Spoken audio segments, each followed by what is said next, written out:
क्या आपने कभी सोचा है कि अगर बॉलीवुड जो अपने लाउड और लेविश स्टाइल के लिए मशहूर है, डिसाइड करता है कि वो दुनिया के सबसे मैजिकल फ्रेंचाइज हैरी पॉटर का अपना वर्जन बनाएगा तो क्या होता? तो चलो आज बात करते हैं हमारे हिंदी हैरी पॉटर की, यानी आबराकाडाबरा की।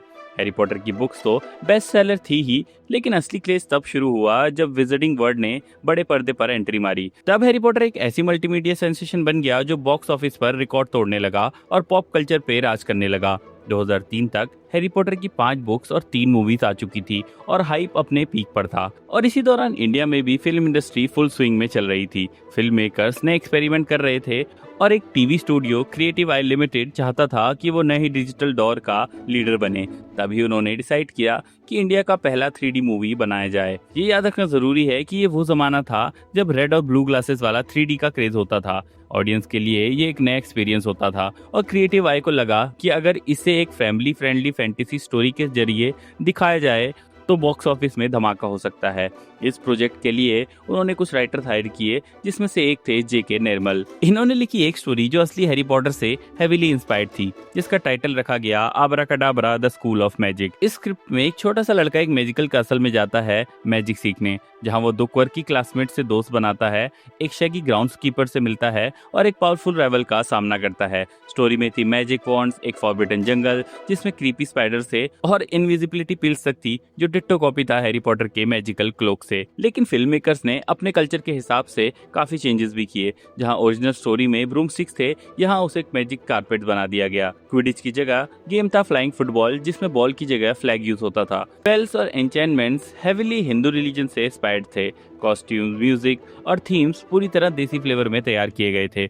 और सबसे इंटरेस्टिंग ट्विस्ट ये था कि जहां असली कहानी में हेडमास्टर एक वाइस और काइंड हार्टेड कैरेक्टर था, अबराकाडाबरा के वर्जन में हेड मिस्ट्रेस एक विलन होती है जो हीरो के पिता को मानना चाहती है। हेडविग की जगह यहाँ एक फ्रेंडली घोस्ट टाइप कंपेनियन रखा गया और एक क्रीपी फ्लाइंग क्रीचर भी स्टोरी का पार्ट था। और ये कहना कोई गलत नहीं होगा कि बॉलीवुड फिल्म हो और गाना ना हो, ऐसा तो हो ही नहीं सकता। खुशियों से भरते रोम रोम, शिव ओम शिव ओम शिव ओम। अबराकाडाबरा एक बहुत ही बड़ा और एम्बिशियस प्रोजेक्ट बनाया गया था। इसके लिए एक massive cast, elaborate costumes, original music के साथ खुद की कोरियोग्राफी और हजारों विजुअल इफेक्ट्स शॉट्स प्लान किए गए थे ताकि 3D मैजिक को जिंदा किया जा सके। डायरेक्टर धीरज कुमार को ये पहले ही समझ आ गया था कि अगर इतना ग्रैंड स्केल का प्रोजेक्ट खड़ा करना है तो स्ट्रॉन्ग फाइनेंसिंग की जरूरत है। इसीलिए उन्होंने एक फॉर्मूला यूज किया जो सिनेमा में पहले भी काफी बार चल चुका है, ब्रांड इंटीग्रेशन या ब्रांड प्लेसमेंट। इंडियन सिनेमा में 60s के दौर से ही कभी कभी ब्रांड्स को फिल्म में दिखाकर प्रोडक्शन की कॉस्ट कवर की जाती थी और ऐसा हॉलीवुड और बॉलीवुड दोनों में किया गया है। जैसे कोई मिल गया मूवी में बॉर्नविटा,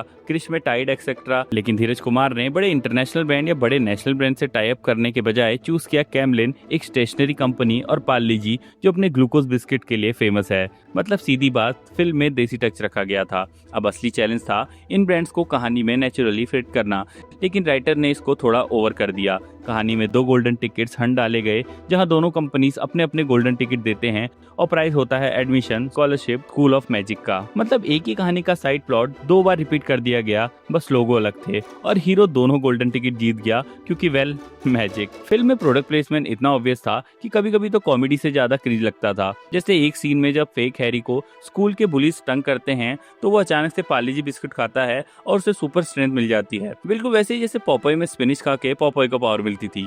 दूसरे सीन में स्टूडेंट जब मैजिक स्पेल सीख रहे होते हैं तो उन्हें स्पेशली बोला जाता है कि वो कैमलिन कलर्ड पेंसिल को लेविटेट करें। मतलब मैजिक भी सिर्फ ब्रांड की चीजों से ही किया जाए। इनफैक्ट गोल्डन टिकट वाला आर्क भी इन्होंने कॉपी किया था विली वोंका की मूवी से। और यही नहीं, पूरी मूवी में ब्रांड्स बार बार स्क्रीन पर चिपकाए गए थे। कभी कभी तो हीरो लिटरली टीवी के सामने रुककर पूरा का पूरा कमर्शियल देख लेता था। ऑडियंस के लिए ये सब थोड़ा ज्यादा हो गया था, लेकिन डायरेक्टर के पास कोई और ऑप्शन भी नहीं था। 3D ग्लासेस और हाईटेक VFX के पैसे तो कहीं ना कहीं से आने ही थे। फिर भी सब कुछ सेट था, स्क्रिप्ट कंप्लीट हो गई थी, 4 से 5 करोड़ तक का बजट हो चुका था और आबराकाडाबरा फाइनली प्रोडक्शन में चली गई थी। कास्ट में बॉलीवुड के बड़े बड़े स्टार लाए गए थे, बड़े बड़े गाने और डांस नंबर ऐड किए गए थे। प्लॉट में उस वक्त पॉपुलर चीजों का फुल तड़का डाला गया और सबसे बड़ी बात, ये इंडिया का सबसे पहला प्रॉपर 3D फैमिली फैंटेसी होने वाला था। रिलीज के लिए भी काफी बड़ा धमाका किया गया था। Toys, colouring books, merchandise market में भेज दिए गए थे। मॉल्स, थिएटर रेंट करके पब्लिकली बूथ लगाए गए। स्कूल, आर्केड और लाइब्रेरी में पोस्टर चिपका दिए गए। बच्चों की आंखों तक ये मूवी जरूर पहुंचनी चाहिए, ये मूवी का मिशन था। सबको लग रहा था कि अबराकडाबरा के लिए फ्लॉप होना तो दूर की बात है, ये तो बॉलीवुड के लिए एक नए ब्लॉकबस्टर एरा की शुरुआत करेगी। प्रोड्यूसर इतने श्योर थे कि उन्होंने मूवी के एंड क्रेडिट में सीक्वल का प्रॉमिस भी कर दिया था। और फिर 24 दिसंबर 2004 को abracadabra the school of magic release हुई। लेकिन वहीं लगा सबसे बड़ा झटका, ये मूवी बॉक्स ऑफिस पर बुरी तरीके से फेल हो गई। अबराकडाबरा 4 से 5 करोड़ तक का बजट लेकर निकली थी और एक्सपेक्टेशन ये थी कि ये मूवी इंडिया के बॉक्स ऑफिस पर नंबर 1 स्पॉट ले लेगी और महीनों तक वहीं टिकी रहेगी।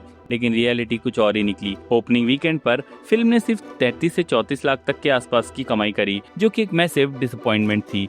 वर्ड ऑफ माउथ भी बिल्कुल पॉजिटिव नहीं था। बच्चों को शायद ये मूवी थोड़ी थोड़ी पसंद आई हो, लेकिन पेरेंट्स को कैरेक्टर्स काफी ऑफ पुलिंग लगे। 3D एक्सपीरियंस गिमिकी और इरिटेटिंग लगा। सोचो 2 घंटे से ज्यादा टाइम तक अनकंफर्टेबल ग्लासेस पहनकर बैठना, ऊपर से हर जगह घुसा हुआ प्रोडक्ट प्लेसमेंट ऑडियंस को कहानी से कम्प्लीटली खींच लेता था। हाँ, फ्रेंडली घोस्ट जैसे एनिमेटेड कैरेक्टर्स उस टाइम के लिए बॉलीवुड में इंप्रेसिव थे, लेकिन उनकी एक्चुअल परफॉर्मेंस लोगों को अनोइंग लगी। कई लोगों को तो यह अनबियरेबल फिल्म लगी। स्टोरी का पहला हिस्सा भी अननेसेसरीली स्लो था, क्योंकि इसमें वो एक्स्ट्रा प्रोडक्ट प्लेसमेंट वाले प्लॉट लाइन घुसाने पड़े थे। कोरियोग्राफी और म्यूजिक ठीक ठीक था, लेकिन कॉमेडी ज्यादा ही स्लैपस्टिक थी और सरफेस लेवल जोक से ऑडियंस को कनेक्ट होने में बहुत ही मुश्किल हुई। फिल्म लाउड और फ्लैशी तो थी, लेकिन उसमें वो सोल ही मिसिंग थी जो एक फिल्म को मेमोरेबल बनाती है। अगले वीकेंड तक ये बात क्लियर हो चुकी थी कि अबराकडाबरा एक फ्लॉप फिल्म है। 3D गिमिक ने भी रिपीट व्यूअर्स को अट्रैक्ट नहीं किया। धीरे धीरे टिकट की सेल भी गिर गई और थिएटर में इसका रन एंड होने तक फिल्म का छोटा सा बजट का हिस्सा भी कवर नहीं हो पाया। अबराकडाबरा के फेल होने का एक बड़ा रीजन था हैरी पॉटर,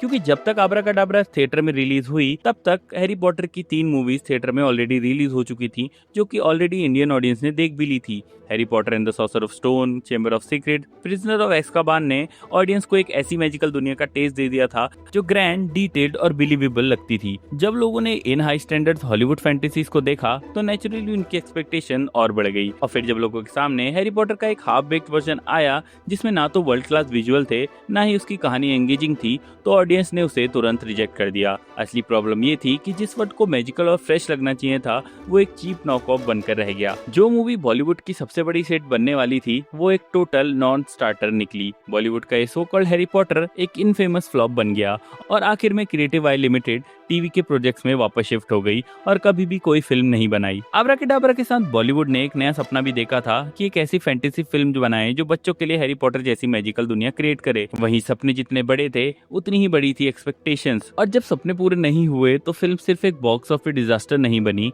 बल्कि एक यादगार एग्जाम्पल बन गई कि सिर्फ VFX, गिमिक और मार्केटिंग के दम पे फिल्में नहीं चलती। एक स्ट्रॉन्ग स्टोरी और ऑडियंस से इमोशनल कनेक्शन होना असली मैजिक होता है। बड़ी तो थी मेरी एक छोटी सी वीडियो आपको इस मूवी के बारे में बताने की, लेकिन आप इस बारे में क्या सोचते हो मुझे कमेंट्स में जरूर बताना। वीडियो अच्छी लगी तो लाइक कर लेना, चैनल को सब्सक्राइब कर लेना और मैं मिलता हूँ आपसे नेक्स्ट वीडियो में।